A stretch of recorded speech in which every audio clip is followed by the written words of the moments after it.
Whether you've been recently introduced to the concept of sinking funds or you've been implementing them for a while, there's no doubt that you could be feeling overwhelmed. There are so many things to save for and only so much money that can be saved. All that means is that you need to get strategic. You need to be able to prioritize your sinking funds in order of importance or timing. And I'm going to walk you through how to do that. So let's start with prioritizing your sinking funds based on timelines. As you know, sinking funds and the amount saved for those funds are determined by how much you need and when. Certain sinking funds, think Christmas, birthdays, events, have a set deadline. And because these types of funds have a set deadline, you know when you need to have your money ready for them. When you know your deadline, you can prioritize your funds. The longer you give yourself to save for those funds, the less you need to save month over month. And this allows you to focus on more sinking funds at the same time. So, for any drop dead due dates, prioritize those funds first.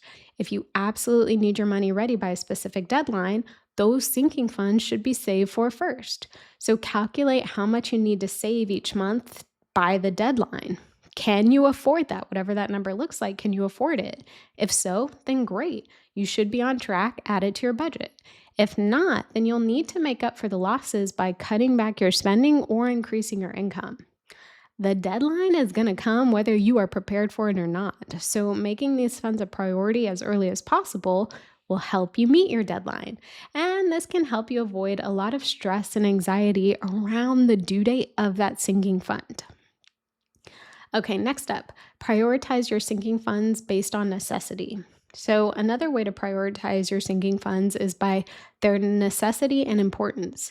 Some sinking funds don't have a specific due date, but they are very important. So, that could be car maintenance, house repairs, or medical expenses. We don't know when our car is going to break down. We don't know when we'll unexpectedly need to cover a hospital bill. And because of this, we need to plan for the unplanned. And that's likely why you have sinking funds established in the first place. However, because there's no due date set for them, these sinking funds could easily fall to the wayside. So ask yourself, if your car were to break down right now, what would you do? Would you have the money to pay for it? If not, then your car maintenance sinking fund is a high priority, and that makes sense. The entire purpose of a sinking fund is to help you save for something specific, so you don't have to wonder where the money is going to come from to pay for it.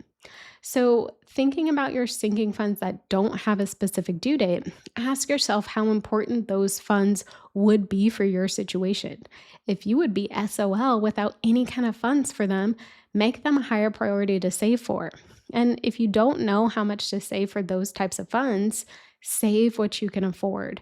Don't put a due date on when you start saving for them, right? Like maybe just save $25 a month until you need it and then start over. And then finally, prioritize based on your personal needs. I know myself.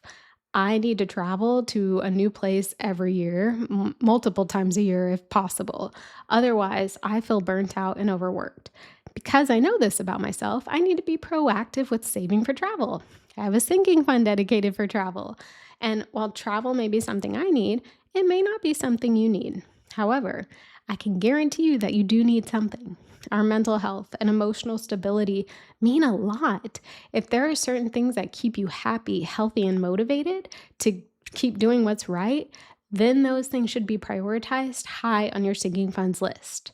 So, similar to the necessity funds, sometimes your personal sinking funds won't have a set deadline, but that all that means is that you should save what you can as often as you can for them.